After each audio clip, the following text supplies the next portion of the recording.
Welcome to Deadliest Warrior, where we're going to be testing out who has the better suicide vests, ISIS or the Taliban. You can't say any of that, man. You can't say any of that. Anyway, we're back. Welcome back. We're here again. Trying to get through.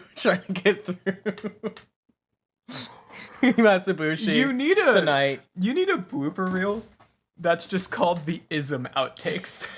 Where it is just an outtakes of us being sexist, racist, and just any other ist that you could throw. Terrorists? True. I thought you were bit gonna. sucks. I thought you were gonna come out here with that. We'll be talking about the penis. Oh no. You gotta unmute that.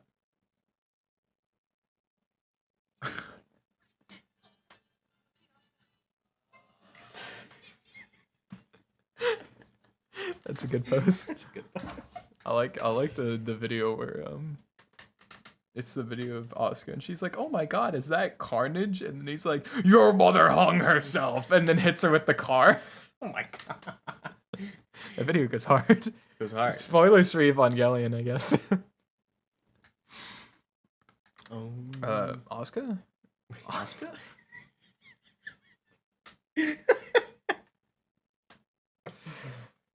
Arasaka? Oh, these. Ooishi. Tepe? Hey, good work, everyone. I know it's hot, but please do your best. And if you catch anybody illegally dumping, please contact someone immediately. We'll Act quickly. act was quickly. Ooishi. I was right. It was. Thank you for your cooperation, Ooishi-san. Please. Oh, okay, yeah, I get it. Hey, it's Bruce Willis, party pal. A gap wide enough for a single car was opened up in the barricade. Ooishi showing his gratitude, or perhaps a threatening attitude, with a short beep on the horn, rolled the car forward through the checkpoint. I like that. He's spitting rhymes, dude. He's fucking doing it. This time, my appearance was the very embodiment of the word suspicious. A baseball cap, mask, and sunglasses. On top of that, even though it was sweltering, I was wearing a hoodie.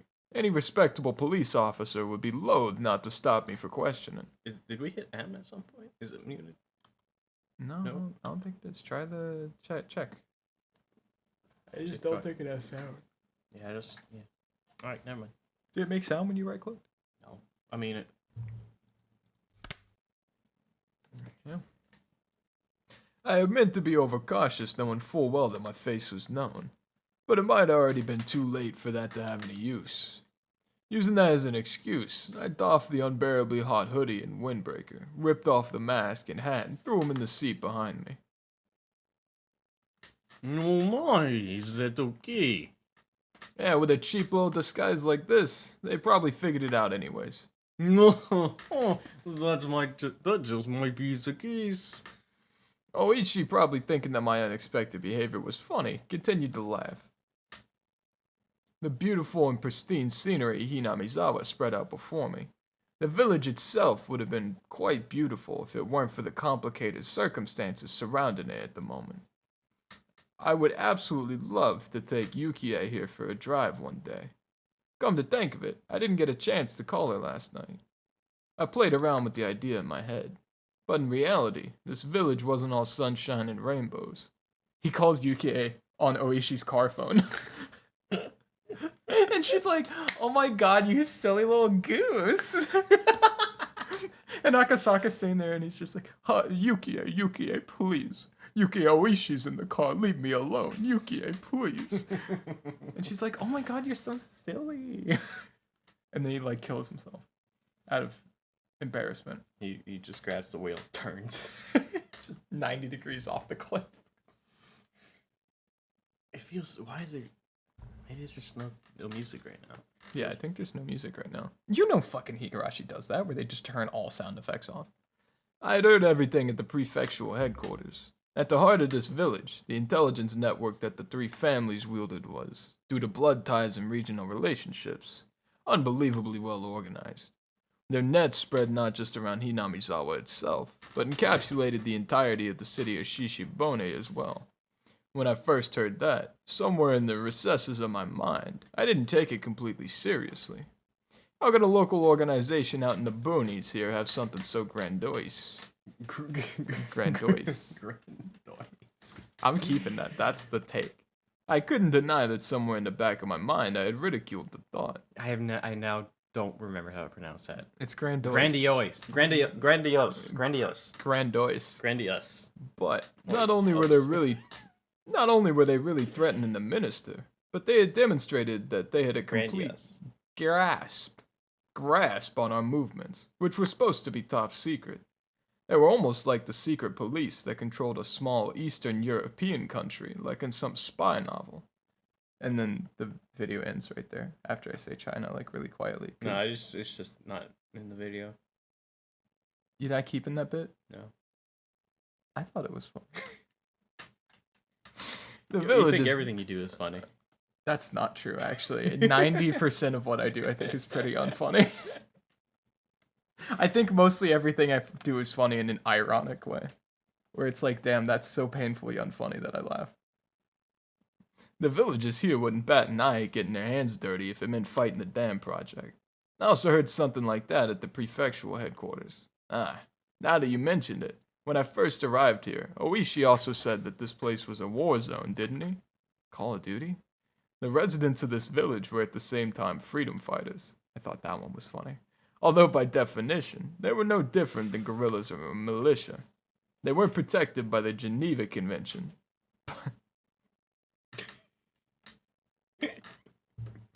Yeah? So you can do anything you want to them, huh?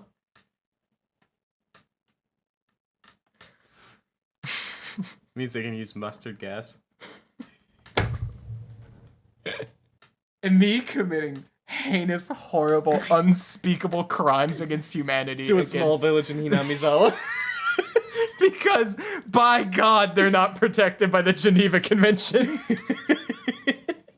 We really are on the terrorism arc today. That's what I'm saying. This whole chapter has been a terrorism arc, dude.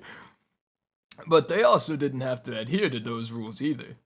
This place was more of a quagmire than any legitimate battlefield. A secret war was unfolding. Marvel? I could drive along because Ooishi was with me. But if I was to leave this car for even something as trivial... I'm not convinced. I am absolutely not convinced there's no sound here. I'm telling you, I think there is no sound. If I could drive along because Ooishi was with me.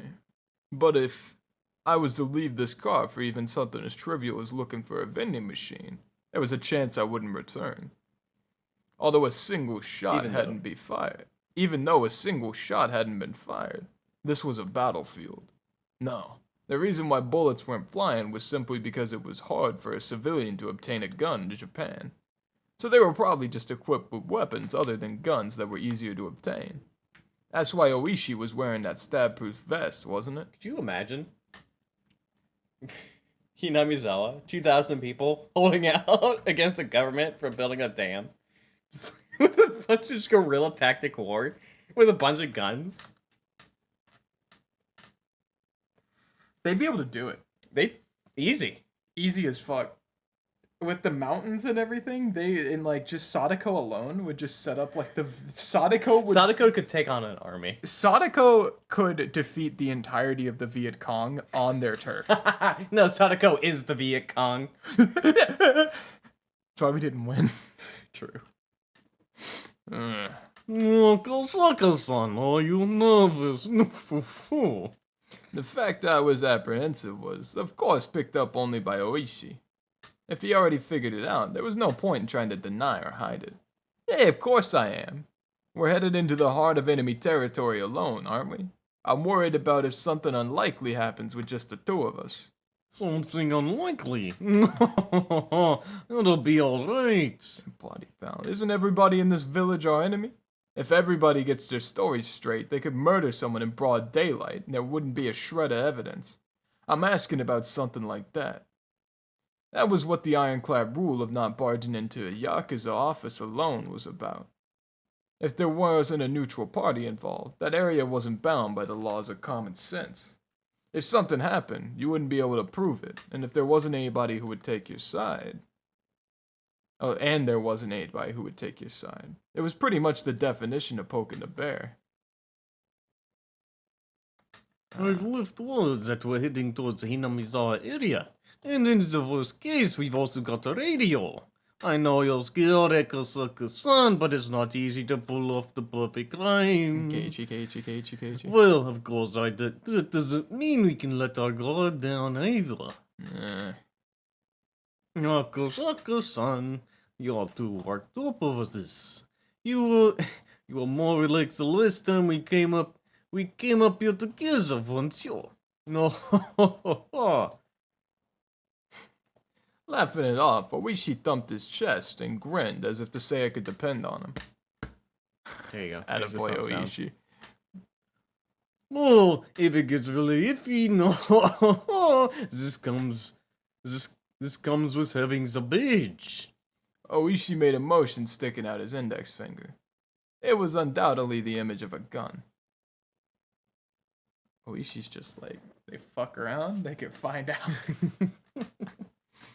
Bloody pal, it won't be of any use. If you're not afraid of dealing with the aftermath after your shoot, it's actually very reassuring. An officer's gun was only for show. If you really wanted to fire it, there were quite a number of stipulations, and you had to be prepared for a long probationary period afterwards. That definitely wasn't worth it, so even if an officer did unholster his gun, there wasn't one who actually wanted to pull the trigger. Eka-sucker-san, are you carrying one? A piece? Well, yeah. You ever fired it? I have. For training, though. Well, I guess that'd be true, no foo. Ooishi has, without a doubt, iced a motherfucker. Yeah, he's killed somebody. Oh, for sure. He's killed upwards He's killed people over bags of rice. You think? Yeah. Damn. That's cracked. Well then, have you, Ooishi-san? Me? No. No. There's no way. What was this? I thought he was laughing at me because he had experience. The two of us laughed together. I've also never pointed the barrel at anybody. I've looked down the barrel of a gun a few times, though. Just being made to look down the barrel like that is enough to shorten your lifespan by about 3 years. Even if he had never fired a gun before, you couldn't even begin to compare the amount of experience Ooishi had over me. At a time like this, I could only marvel again at how reliable Ooishi seemed. Come to think of it, I didn't want to come this way in the middle of the day. There's no way for a car to get through with others in here. Eka-sucker-san, please, just in case, put on the mask again to hide your face. What's the matter? Can you not hear it because the air conditioning is too loud? I'll turn it off. Try opening the window. This is why it's been silent the whole time. There's no sound effect for this though. Whoosh! I'm so not convinced there's no sound here. Alright, here.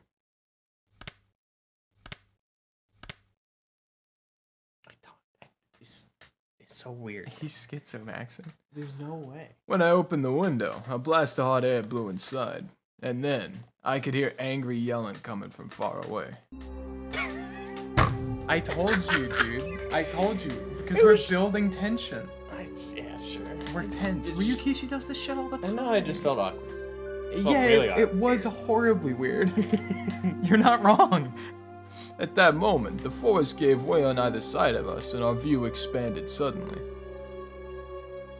And there could be seen the Hinamizawa Dam construction grounds. The very front line for Hinamizawa Village.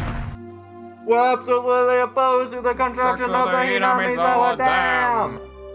The crackling blare of someone's voice sounded over an enormous loudspeaker. The roar of angry voices continued to rumble. The incredible volume had become a veritable sound cannon, spewing out its ammunition. The prefabricated site office was surrounded by 2 sets of high fences laced with barbed wire.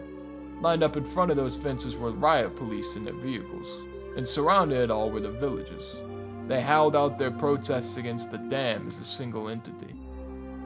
Oh, there's not too many of them today. We're in luck. That's not too many. Yes, when there's a lot of them, the crowd reaches as far as the road. You wouldn't even be able to inch it forward the car. At first, due to their overwhelming intensity, it looked to me like there were more people than there actually were. But upon closer inspection, there were at most 50 to 70 of them. But the 6 or 7 propaganda trucks lined up that looked like they belonged to a band of thugs were strange enough sight. The villagers were also wearing helmets and bandanas, as well as covering their faces with masks, adding to the oddity of it all. The propaganda trucks, after braying their chorus, had their volume turned up even higher and began to flood the area with sutras. Sutras? Sutras. I don't know. Yeah, To sutras. say that the noise was downright violent wouldn't be an understatement. From this distance, it was still this loud. The glass in the office was probably rattling from the noise. They can't do anything but take it. Those riot squad guys, every one of them is wearing earplugs, but they're still having their hearing damaged. All sobs. Hey, can you do something about it with noise ordinance laws? Our prefecture doesn't have any laws regarding noise ordinance. Also, those are sutras, right? We can't regulate religious activities. Those guys are pretty smart, no? A loophole moment. Is what I think Ooishi said. Actually, no matter how tightly the window was shut, the booming sound of the sutras still filled the car. I couldn't even hear what Ooishi, who was sitting right next to me, was saying. As the car approached the line of propaganda trucks, the blare became difficult to bear. It wasn't enough just to plug my ears with my fingers. I had to hold my head to keep my skull from splitting apart. If I had seen this terrifying energy sooner, I would have probably understood what Hinamizawa village was much quicker. Now I knew. They wouldn't blink an eye at sacrificing themselves in order to protect their hometown. Ah, so goddamn noisy. Shut up, shut up, shut up! My head throbbed and felt like I was gonna split apart. My eardrums crackled, and on top of it all, I felt like I was gonna throw up. With the road crowded with throngs of squatters, the propaganda trucks, and the riot police's vehicle, it was in no easy way to get by. Even if you tried to shoo the squatters with the car horn, they were also wearing earplugs, oblivious to the noise from the outside world. It wouldn't easily move. The car could only inch forward at a snail's pace. Even then, the car eventually got through, starting to leave the tumultuous noise behind. Hey, That's the Ooishi. bald guy that was playing mahjong with us last night. Remember him? I remembered that there was an older person who didn't exactly mince words. That guy Ooishi called Old Man. What? There was someone like that. You see, he's a foreman of the main construction site. He's probably holed up in that prefab building trying to work while irritated out of his mind. Poor fella. Hey, you wouldn't be able to stand it if it's like that every day. Yes, there's no end to the number of people who can't handle it and quit. But every time that happens, the wages go up, so I won't say it's in vain. No, Rug. Fucking A. Even after they deal with all that noise and hostility, they still made a wage that Ooishi found enviable. Damn it, these guys, can they hear or can't they? A group of squatters were in the way of the car. Ooishi, sufficiently annoyed, laid into the horn, but there was no indication that they were moving anytime soon. And this then, could they not even hear a car horn? Or did they hear it and were being malicious? If there were any riot police nearby, they would have made people move, but it just so happened there weren't any around here. Oh, jeez. Wait a minute. Ooishi opened the door. The hot air and even more heated roar of the crowd spilled into the car. Boo. Jesus, Ooishi. Ooishi said something as he grinned widely, but I couldn't hear what it was. He was getting them to move. Something like that. Ooishi stepped out of the car and closed the door. The din faded slightly. I stared blankly as Ooishi headed towards the group and started some sort of conversation. Maybe we'd find the minister's grandson at Takatsuro. At the very least, I wanted to find him there. Find him and slip the cursed bonds of this incomprehensible village. I could only pray. They stab Ooishi.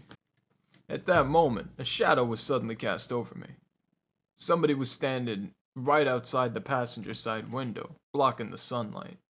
Rika. I spun around, looked up, and realized who the backlit figure was.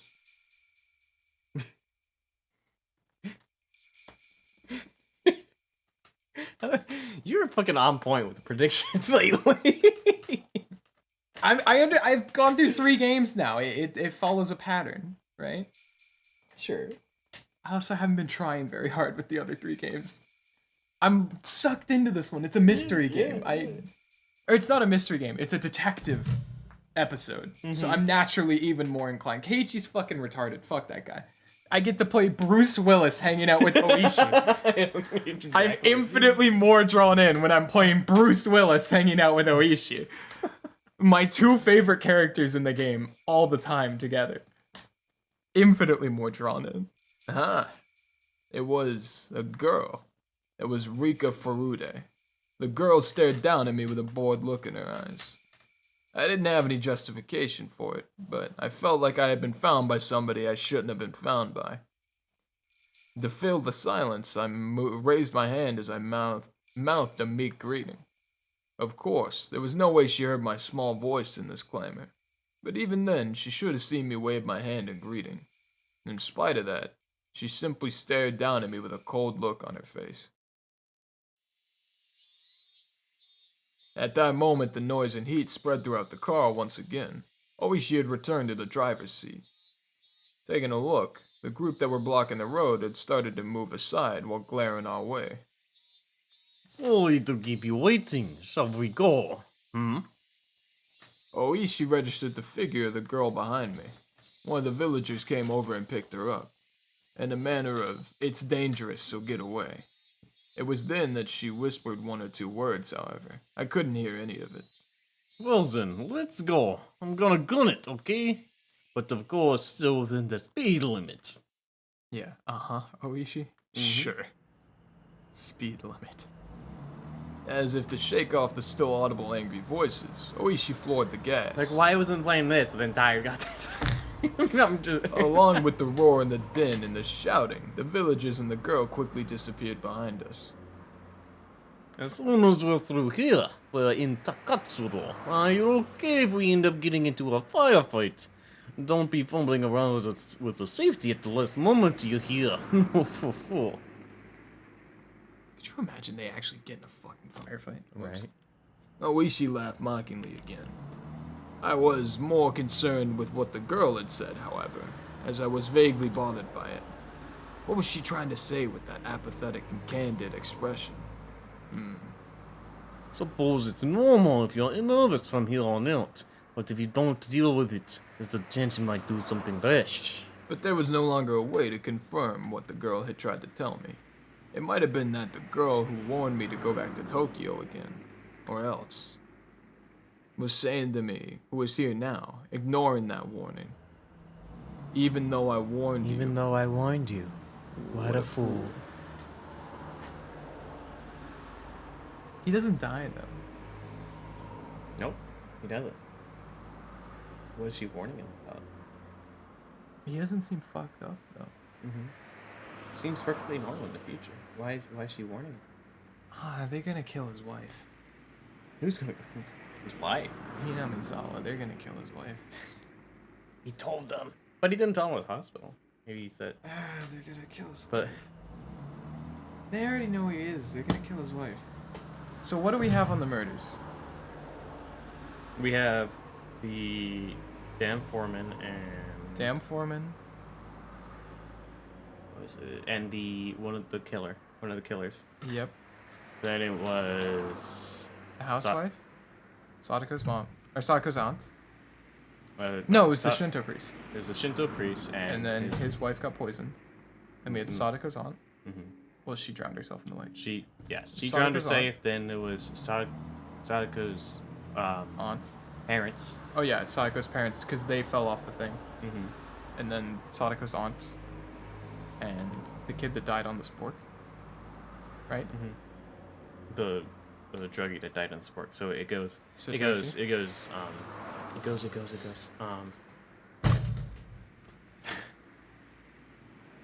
Foreman. Sadako's parents. Furude. Parents. Sadako's aunt. And then Tomotaki Takano. Yes. Or Tomitake Takano Keiichi. Or Kimiyoshi. Kimiyoshi, Rika, Sadako, Mion, Shion, Keiichi, Tomotage, Takano. And then it goes the entire village. And then it's the entire village. I love that. My favorite shit. I still can't believe I was like, oh, there's gonna be a low body count in this game. And they killed the entire village of Hinamizawa. The entire village is dead. And forever inflicted the Hinamizawa syndrome on the rest of the world. Dude, I fucking low body count, by the way. Even though I warned you. Oh yeah, I already read. I had a feeling she said something like that. Even though I warned you, what the fool. So they don't kill his aunt. Is he gonna like? Is his wife gonna like miscarry? Are they gonna like inject his wife with the cum serum and she like miscarries? Is that what's gonna happen? No. Is this where they found Teppei's girl? No, that was like in that was in Chichipone. Okay. It's similar background, that's why I asked.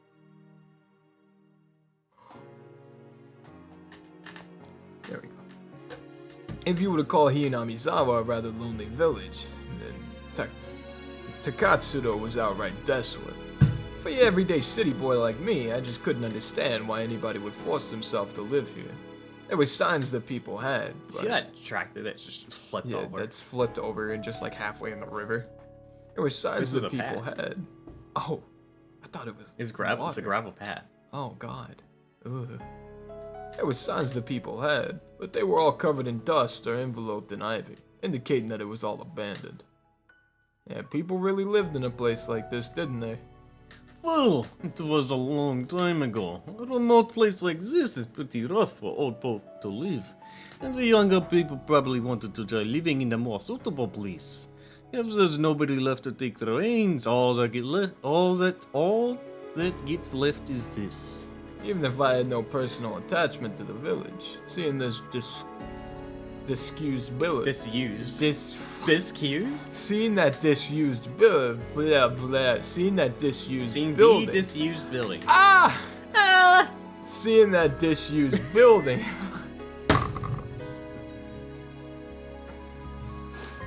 Takano. Seeing the disused buildings made me feel a little sentimental. It seemed that Ooishi also felt the same way. Oh, was that wallet found over here? The person who found it must have a good reason to come out to this desolate place. Yes, there's some villagers who have a field out in the mountains here. They pass by here in the morning and evenings. And the villagers who work in the fields walk by here every day. No way! They probably go as far as they can by car.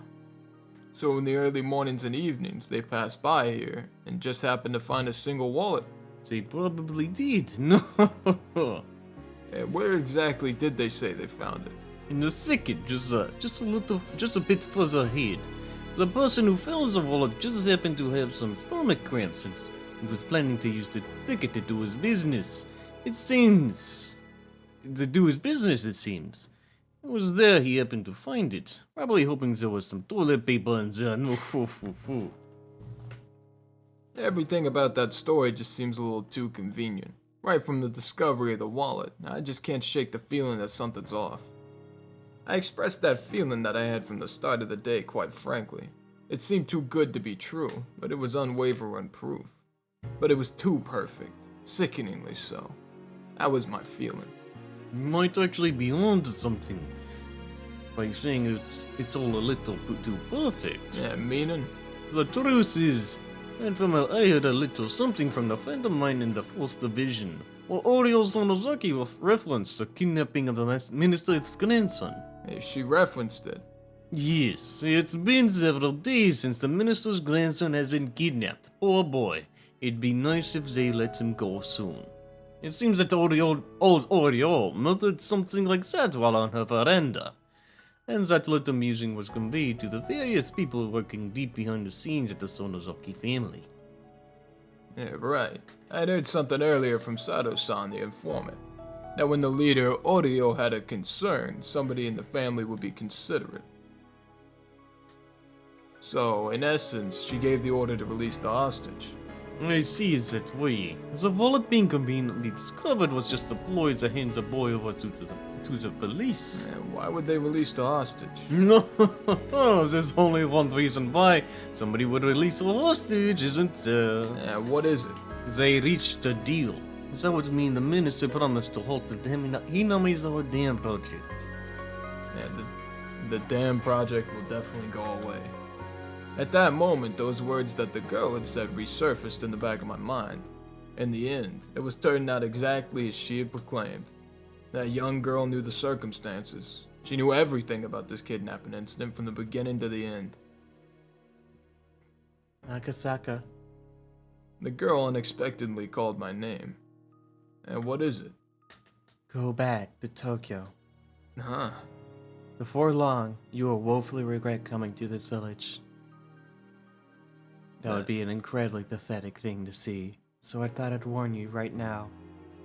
Hey, why would I come to regret it? Stop whining. When you tried to crossing the road, when the don't walk sign was up, did your parents finish explaining why it was dangerous? It was dangerous before pulling you back to the sidewalk. They'd pull you back right away, wouldn't they? They'd pull you back before explaining why it was dangerous, wouldn't they? In other words, it's something like that. The girl who knew everything. I'm cutting that joke. Why? It was a bad joke. That's a good one. Every game starts like that. It's relevant. That's a reward to the viewers who are watching.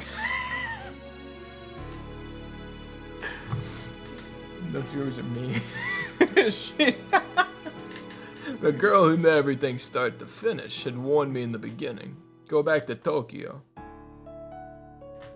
Akasaka is such a coward. Tee.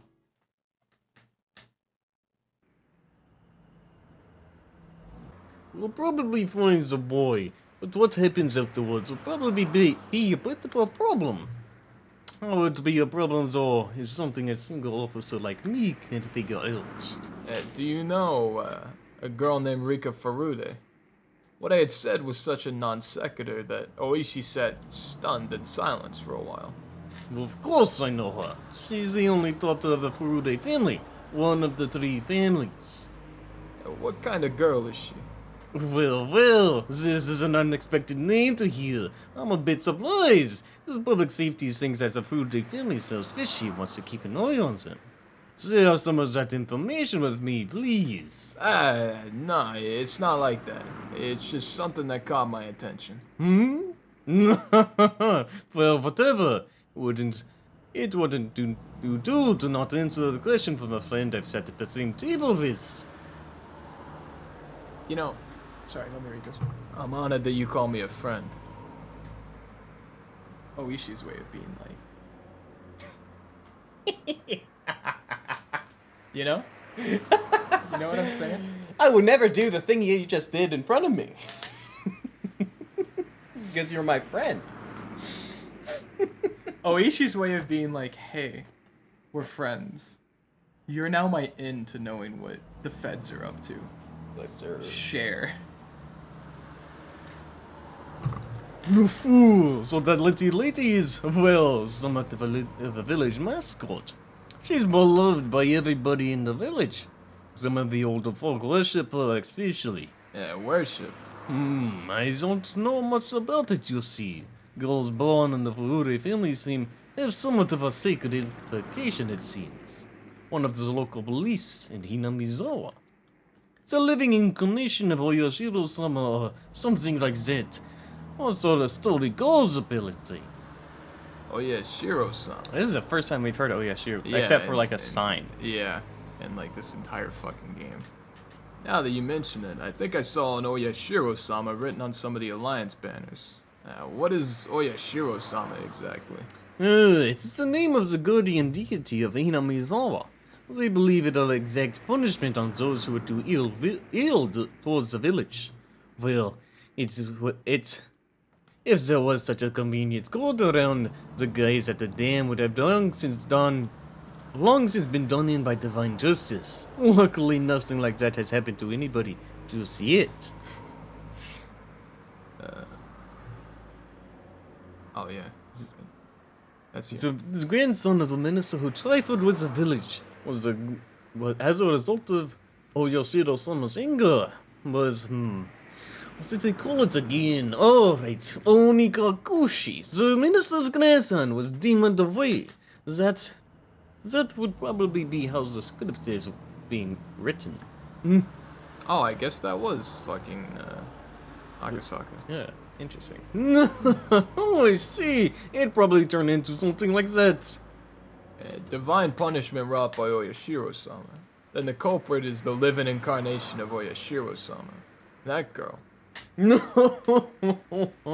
Even I didn't know exactly what I was saying. The fact that Ooishi laughed it off was a bit of a relief. Oishi's joyous laughter was so infectious that I began to laugh like an idiot as well. Oh, this is unusual. Ooishi, after laying the horn down several times, rolled the window down and leaned out, waving his arm in an exaggerated manner. It was a car heading the opposite way. Until now, we hadn't run into any other cars except for our own. And of all the places, it was at this desolate location. It seemed that Ooishi knew the owner of that car. Irie. The other car also chirped its horn and came to a stop. Dr. Irie, good afternoon. The other car's window rolled down slowly, revealing a young man in a white overcoat. He was about my age, or perhaps a bit older. But you really can't judge someone by their appearance. Satoko, why, it's Ooishi-san. Good afternoon. Ha ha, I fancy meeting you here. That's my line, Doctor. I never thought I'd see you here before. What happened? Oh, nothing. Just a little house call. Oh, really? Was it an emergency? Oh, nothing quite that serious, thankfully. What? Did he just... Yeah, Ooishi just laughed. Hold on.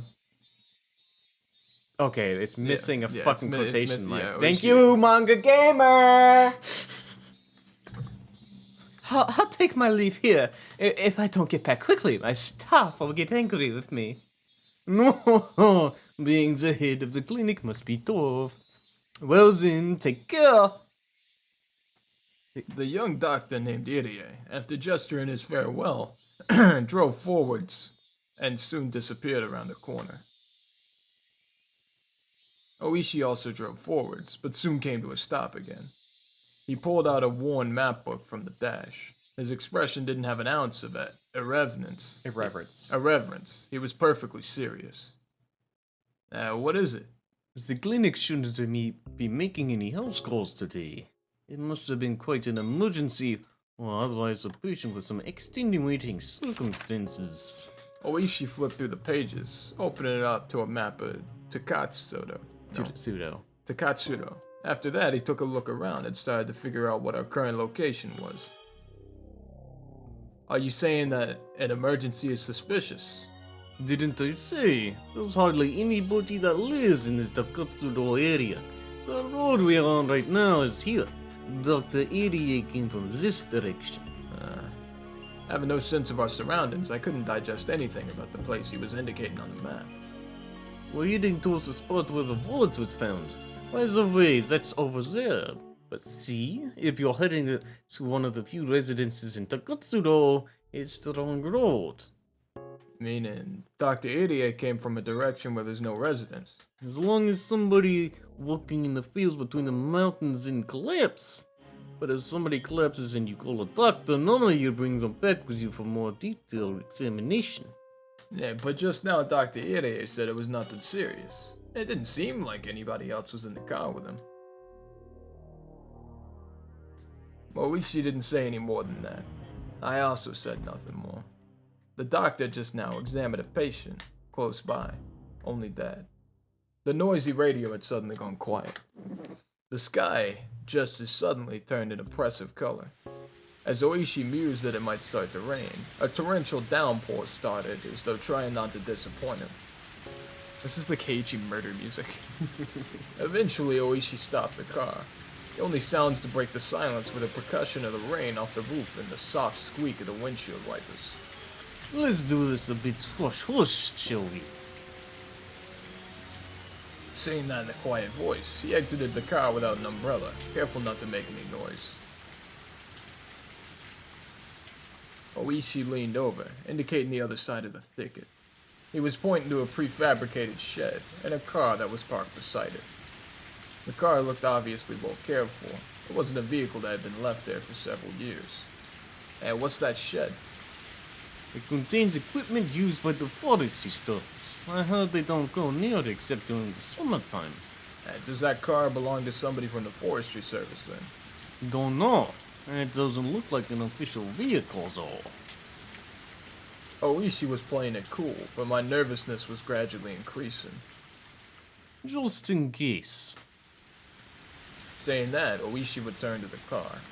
I thought he was gonna get an umbrella, but he had grabbed the onboard radio instead. Hello, this is Ooishi. Do you read? Greetings, no fool. Yes, this is Okinomiya, SP. Ooishi-san, we read you loud and clear, over. I'm currently in front of the forestry services equipment shed. Lots of one in the direction of Yagochi, the one in Takatsudo. If you head there from Hinamizawa, Affirmative, copy that. there are some suspicious people in the shed. They're proceeding to investigate. If you don't hear back from me in 5 minutes, get in touch with the local police substation and have them send the cruiser as soon as possible. If you would, please. Understood. Well then, shall we go take a look? No, foo.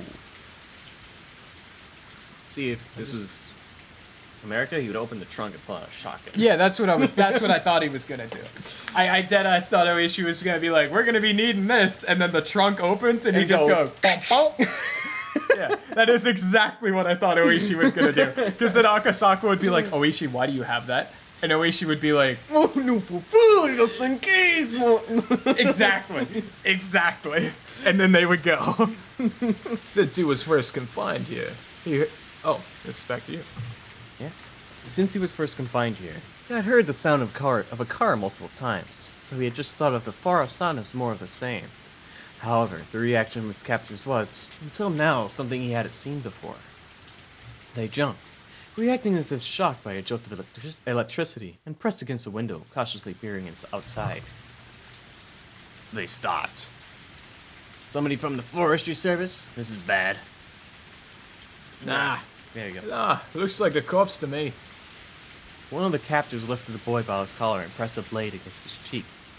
Hey kid, keep it quiet for a bit. And I think you know this, but you try to shout, there'll be problems. Toshiki Inugai was sure that the doctor had reported things to the police. He had felt relief when he thought that he was saved, but not imagining that his captors would resort to violence when they were cornered, his anxiety remained unabated. What do we do? Gotta buy time. Nope. No. Hey, gotta buy time. Take the kid and slip out of the back. We'll meet back here when the heat's off. One of the perpetrators grabbed the boy by the collar and forced him to stand. Of course, Toshiki Inugai tried to resist by feigning that his illness had been aggravated by his rough treatment, but his captors paid no heed. He closes OBS. He hit the desk so hard it closed They OBS. minimized OBS. The door was violently banged open? Banged on. Banged on. Excuse me. Hello. The door was banged on again.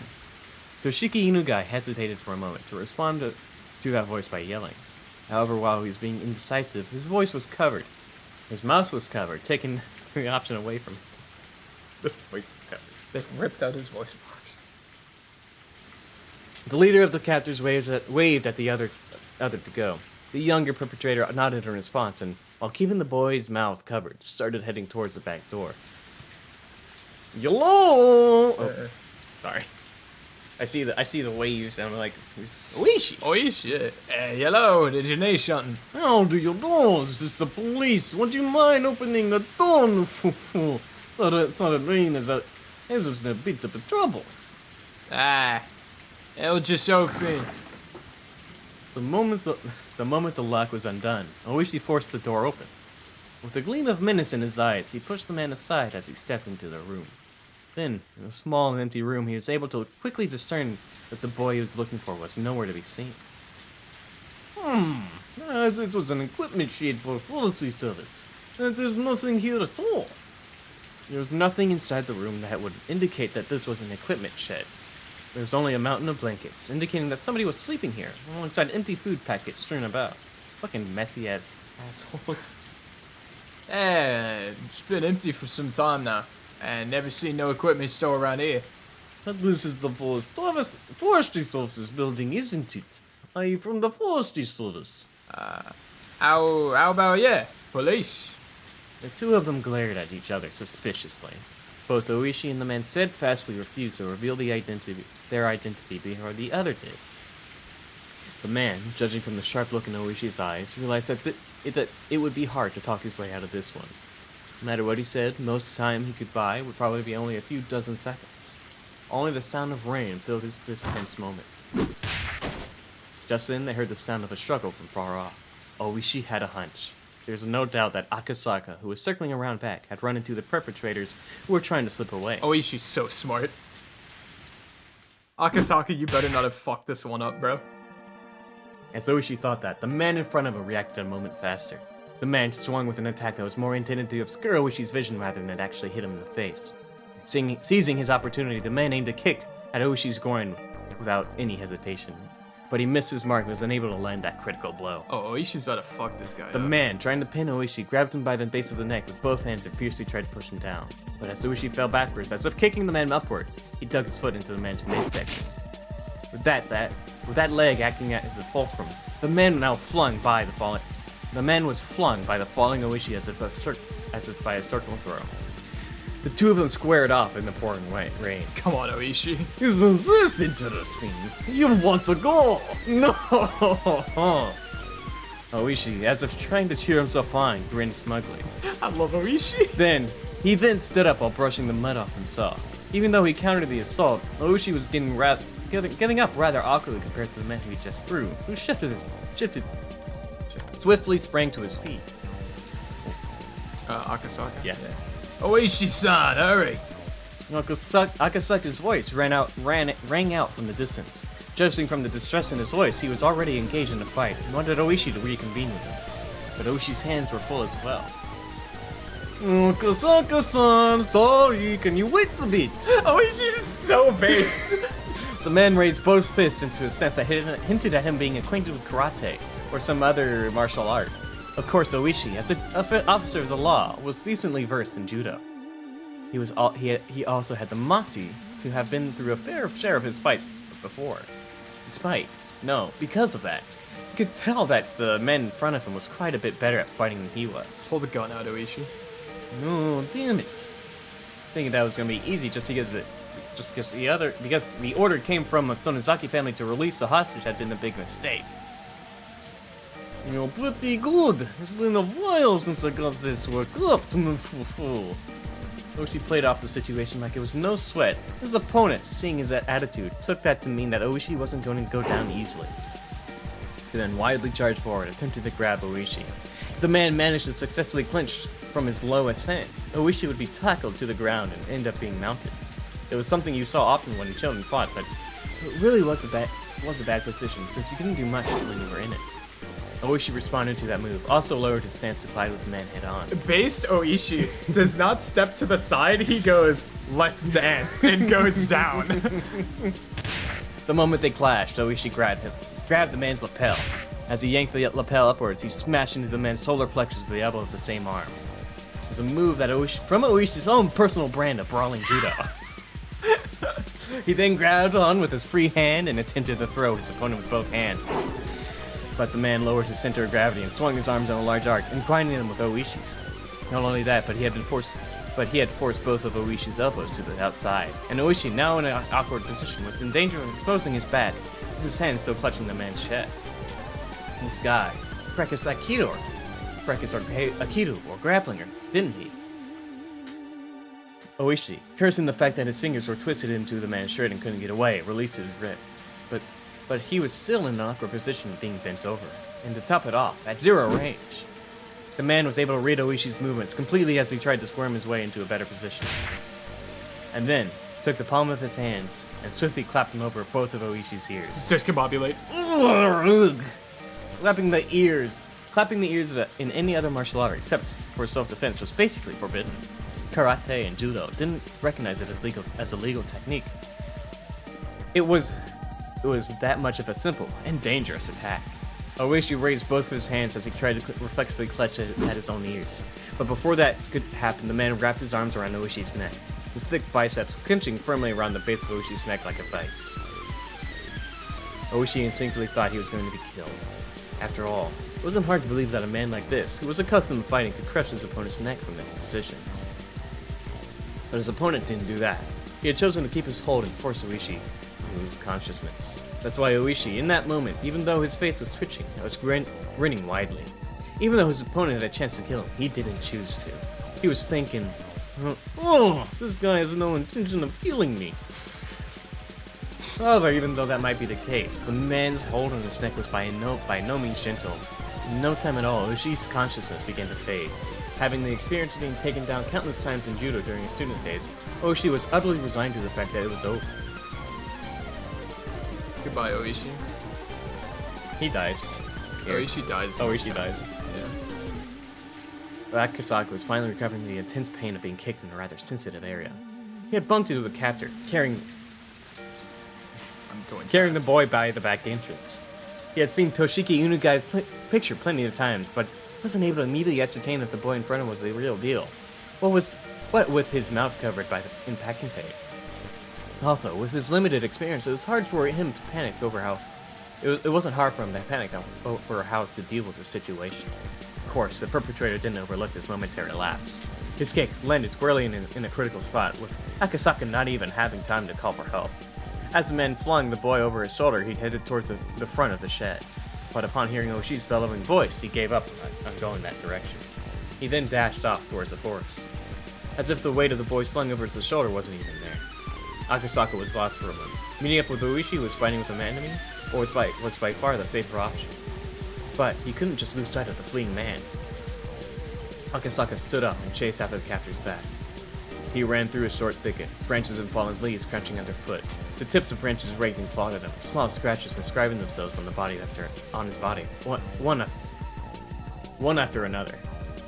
After he kept stepping into puddles of mud, his shoes were soon filled with murky water. For Akasaka, traveling through this unexplored forest was, even though it was an emergency situation, extremely unpleasant. Hey, stop! Hey, this is the police! As he said that, he regretted it immediately, as it was but a waste of breath. There wasn't a thief in the world that would politely stop when told to by the police. To a city boy like Akasaka, running through this forest was an arduous task. However, it must have been no easy task either for the man carrying the man's grandson. He neither gained nor lost ground in this pursuit. Akasaka, upon realizing that, gained back a bit of composure. Just keep on chasing him. We were running in the same conditions. In fact, men running with an awkward stride was at far more of a disadvantage. They couldn't run forever. Eventually, he definitely tripped and fall. As long as he was being hounded, he would definitely stumble. And soon his wish was fulfilled. Whoa! The man who had stepped into something and lost his balance was no longer able to bear the weight of the boy, dropping him. Akasaka, in all honesty, didn't care about the perpetrator at all, just as long as he could ensure the safety of Toshiki Inugai. So if the perpetrator ran off by himself, it's perfectly acceptable. But it seemed that Toshiki Inugai was important to the man as well, and didn't elect to just run away empty-handed. Akasaka didn't know what to do with this kind of a situation. His first priority should probably be to ensure the safety of the boy, subduing his captor being less important. Grappling with the perpetrator wasn't something he planned on. But most likely, it was either do or die. Akasaka's moment of indecision proved to be fatal. The man, aiming right between, or rather for both of Akasaka's eyes, stuck out with a jab. Not wanting that, Akasaka raised both of his hands to shield his face, but at that moment the man kicked at his unguarded midsection. The pain almost felt like his vital organs were being squeezed out of his body, but he latched onto his opponent's leg. But his opponent didn't hesitate one bit. Leading with his seized foot, the man jumped at Akasaka, applying pressure and pushing him down. Akasaka was unable to withstand that and fell, but under no circumstances was he letting that leg go. The two men fell together in a tangled heap. The man who was desperate to pull his leg free from Akasaka, but having fallen in an awkward position, was unable to. The two of them rolled around on the ground, floundering about trying to gain an advantage. Akasaka was holding onto the opponent's knee with both hands, and that opponent, who had complete freedom to move his upper body, were in two completely different situations. The man gained a positional advantage on Akasaka, who was still latched onto his leg and couldn't move away, and pounded full force on his head with both of his fists. Not only that, he found a rock nearby and threw it against Akasaka's skull. Akasaka, dude. Goddamn. The difference between being hit with a fist and being hit with a rock was vast. Akasaka quickly thought of letting go of the man's leg to free his hands to protect his head. But if he let go here, the man would get away. If he didn't dig in here, everything would be for naught. The boy he was trying to save was right there. He was going to save him and go back to Tokyo. If he could do that, then it was goodbye to the freakish village. Without looking, I could tell him. Oh, did we switch over? Yeah, I think we switched over. And without looking, I could tell my forehead had split open and was gushing blood. But I didn't let go of the man's leg. How could I? I wouldn't let go. When the man realized that no matter how much he beat my head, he wasn't getting away, he used both hands to grab my throat as if to crush my windpipe. I pulled my head back as a slight form of resistance, but it was no use. The man's hands developed my neck and began to crush it like rice. It was less about the pain and not being able to breathe, so much as it was choking so hard I felt like I was going to throw up. I felt like my stomach was going to turn itself inside out, but I could only endure it. Damn it, damn it, damn it. My throat hurts. I won't let go. I can't let go. I didn't want to be here. I wanted to resolve this and go back to Tokyo. Go back to Tokyo and talk to Yukie. All about our unborn child. We were gonna talk about our bright future. I had no intention of loosening my grip. However, it loosened just a bit and the man's leg came free. Dude, Akasaka's getting his ass kicked. Yeah. Pull your gun out, dude. Literally shoot this guy. The man kicked as hard as possible and I tumbled backwards. My head was spinning and I was unable to get up right away. No, I couldn't even put any strength into getting up in the first place. Even so, I couldn't back down. If I let him escape now, this chance would never come again. Even just catching their scent was nothing short of a miracle. If we weren't able to get the minister's grandson back here, there wouldn't be another chance. The man tried to drag the boy to his feet, but the kid was displaying some unexpected resistance, allowing me to get up unnoticed. I grasped the rock the man had just beat me over the head with. Now, it's my turn. Ah! The rock should be able to supplement what meager strength I had left, add more than enough power to my attack. My fist, still wrapped around the rock, dug into the side of the man's torso. It seemed like it hurt him quite a bit. The man rolled around for a bit, clutching his side. Freed from the man's grip, the boy hid behind me. Toshiki Unagai, right? I've come to help you. To the boy, those were the words he was waiting for the most. But the crisis was still not over. That was because even though he was still clutching at his side, the man had gotten up again and had taken a fighting stance. I could see in the man's eyes the resentment at the pain I had caused him, and the confidence he had he could still beat me. If we were to clash head-on again, he might not even stop if my head was split open. Stop resisting! Surrender quietly! Bang, bang, bang, bang, bang. I know, that's all I'm thinking of. You should just hand the boy over. Oh wait, no, that's... Stop resisting! Surrender quietly! No. You're the you should just hand the boy over. Oh, you should just hand the boy over. Do you want me to snap your neck? Hey, who would listen to you now? Reinforcements are already on their way. There's nowhere for you to run. The man reacted adversely to the word reinforcements. That was because he knew that arguing like this wasn't just a waste of time, but put him closer and closer to danger. Realizing that, the man shifted mental gears almost too quickly. Let's finish this fast. How about this? What? What the man pulled from his back pocket was, of all things, a gun. Of course, I'm a police officer. It's not like I don't know what a gun is. But having one pointed at me was something I'd never experienced before. Was it real? Of course it was. There's no way it'd be a replica in a situation like this. Put both your hands behind your head and lay down quietly. He called him a villain. He called him a villain. How much do you think Akasaka is gambling on this guy doesn't shoot him? Everything. Akasaka's gonna shoot this guy.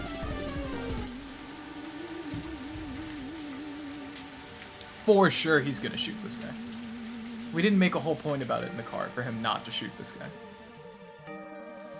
Hey, don't get cocky, you villain. I won't do anything you say. You stupid idiot! Do you not know what this is without me shooting you with it? Hey, then shoot. Reinforcements will hear the gunshot and head right over here. Ah, you stupid! We're in the middle of the forest and on top of that it's raining. They'll never hear a thing. As long as he still held that gun, no matter how much I yelled at him, I was at a distinct disadvantage. But I still had a fighting chance.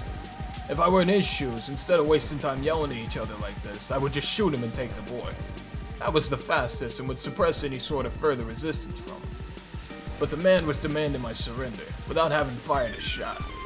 Meaning that he either didn't want to shoot, or he couldn't. In other words, the man in front of me was soft. Akasaka is based!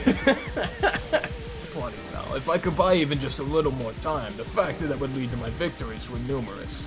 Ooishi was probably on his way. And the reinforcements we called for before coming here should already be on their way too. Not only that, they should have contacted the local police box. Without a doubt, somebody stationed in the village would be here much quicker than that. Damn it! Do I have to put a bullet in you to understand do I have to put a bullet in you to understand how dangerous this thing is? There's no escape. Don't add to your crimes. He's about to get jumped. Akasaka loses here. Why can't the boys get one dub? Never worked. Just one. At the moment, I heard the rustling of foliage and heavy footsteps approaching. If Ooishi was coming here, it was a whole new ballgame. The man couldn't have more than one gun. Ooishi-san, over here, over here. Huh? I had thought the time was on my side, but I had failed to even imagine that the enemy could also have reinforcements.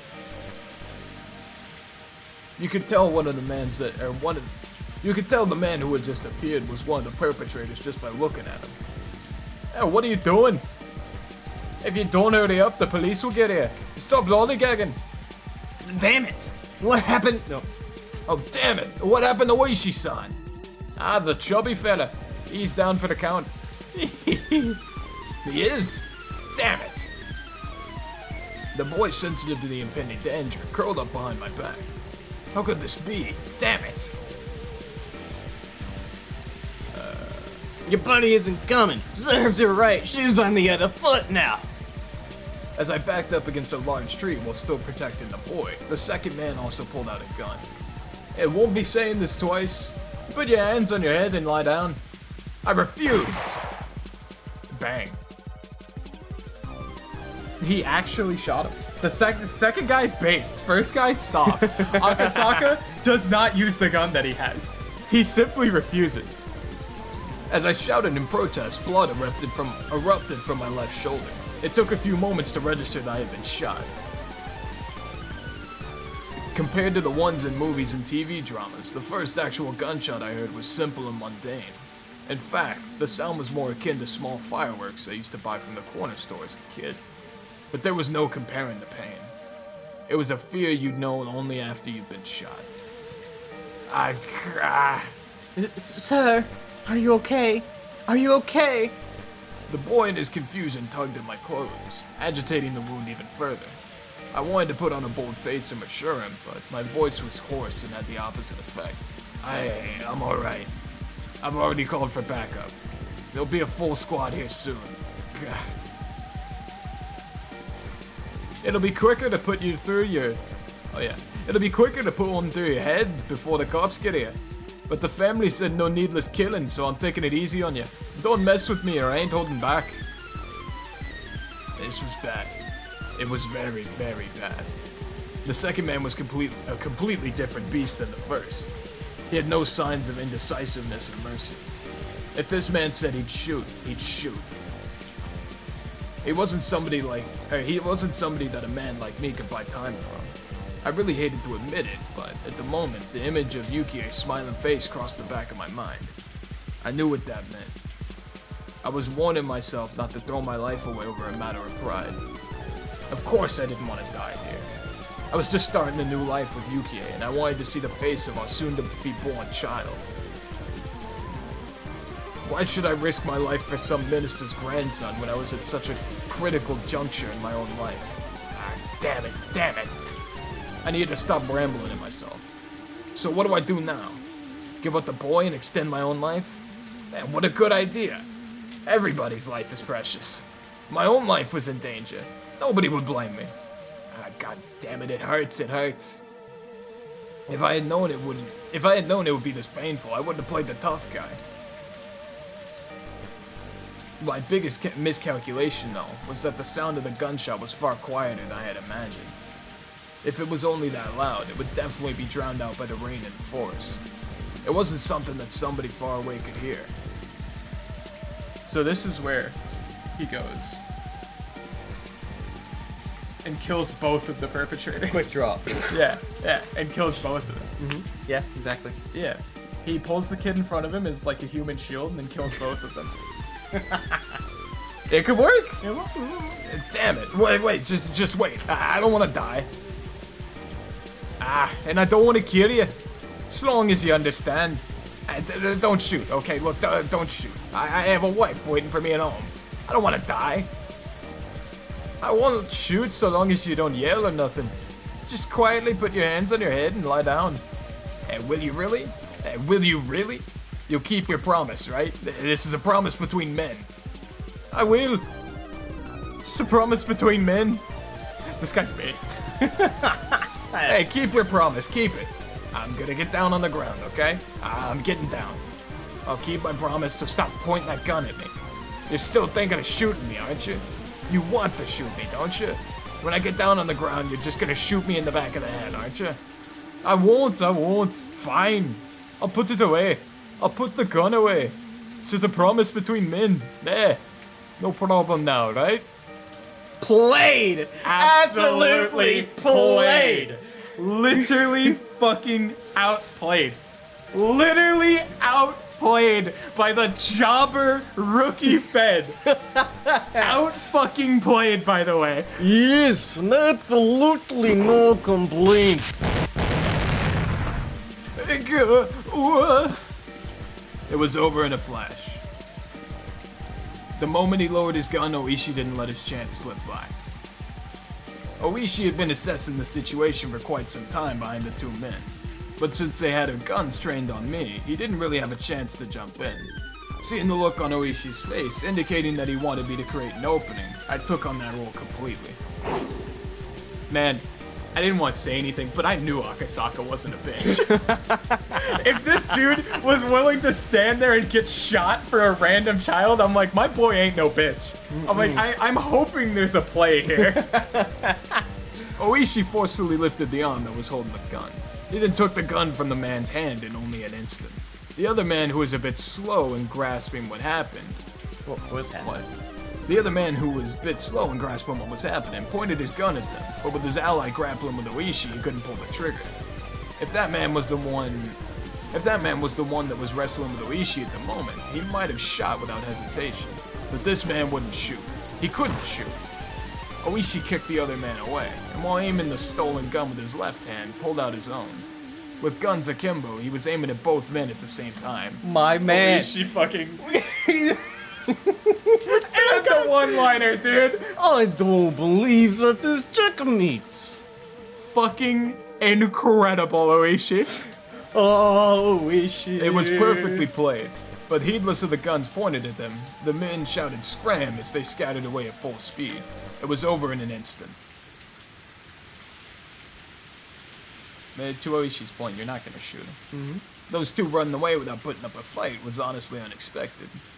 Ooishi, quietly clicking his tongue in admonishment, slipped both guns into his pants pockets. Just those guys know their stuff. What do you mean? An officer going to fire somebody who's fleeing. I want to keep my pension here. Base. Ooishi and I grinned at each other. Are you Toshiki Inugai, the grandson of the Minister of Construction Inugai? Yes. This is going to be a major incident.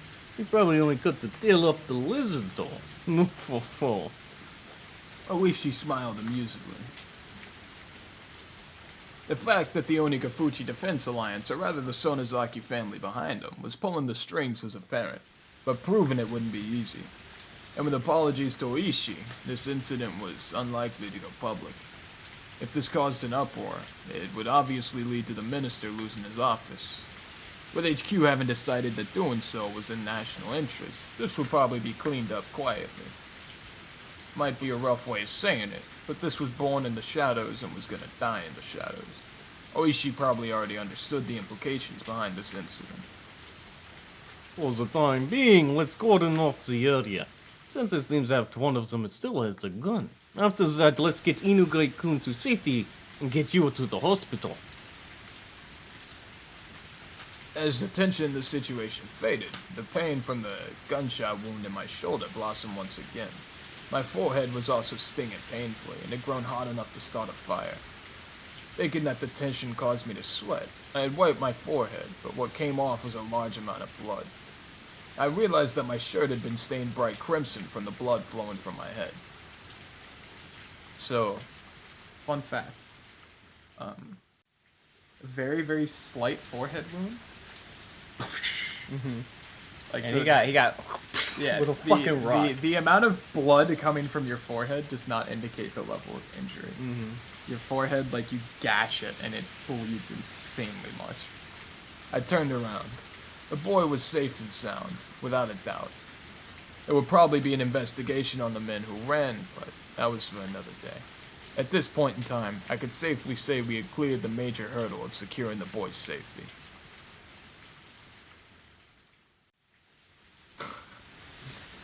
Akasaka's brain went, boy secured. And he just turned off. You just see the power down. Dun, dun, dun, dun. He just powers off. As soon as I recognized that, it felt like the lights in my head had been hit by a power failure. My knees buckled from underneath me, the ground feeling as soft as a cloud. Didn't feel unpleasant, even as I was covered in the rain-soaked mud. Ooishi came closer asking if I was okay, but somehow I couldn't tell. I turned off the switch to the last light in my head. Goodbye, Akasaka. The exhaustion enveloped me. Sleep. Something softer than any blanket wrapped around me.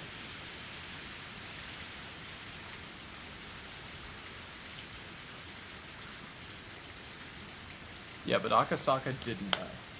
No one died No one died yet. yet. A very kind person. Yeah, but Akasaka didn't die. He sure didn't.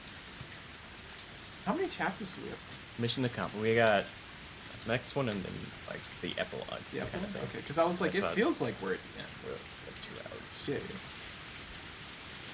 yeah. New tips. A very kind person.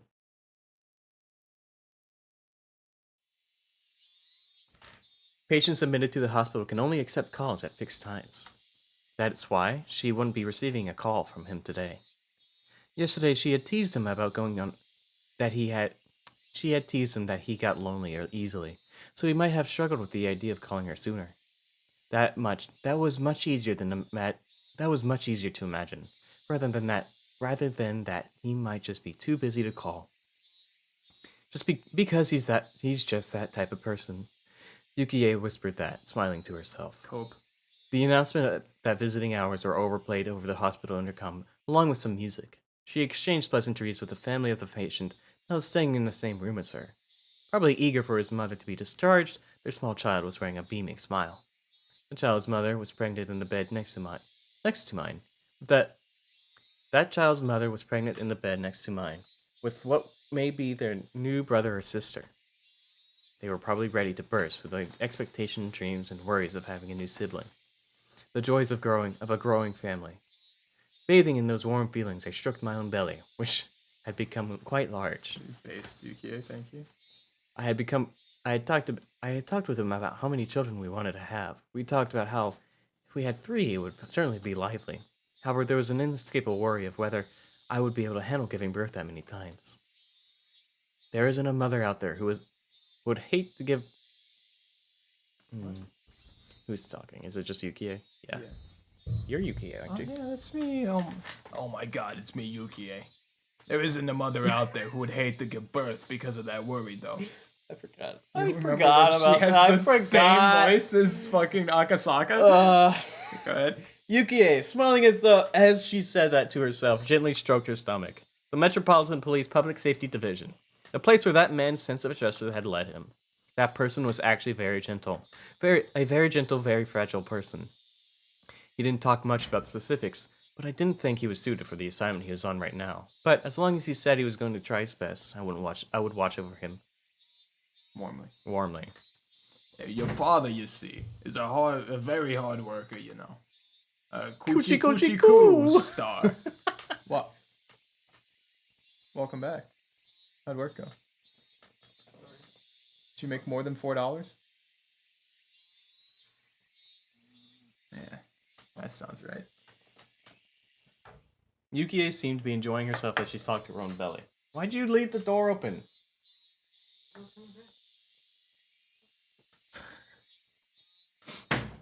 At that moment, Yukie suddenly became concerned about something and looked out the window. It used to be this time, long ago. She remembered that when she was little, around this time in the countryside where her grandmother lived, the Higurashi would fill the air with their chorus. This was the middle of Tokyo. Unlike the countryside, you couldn't hear the song of the Higurashi. But for some reason, at that moment, Yukie felt that she wanted to hear that song. It's because her man's is dying in the woods. Okay. Yeah. That was a good sign off. I like that.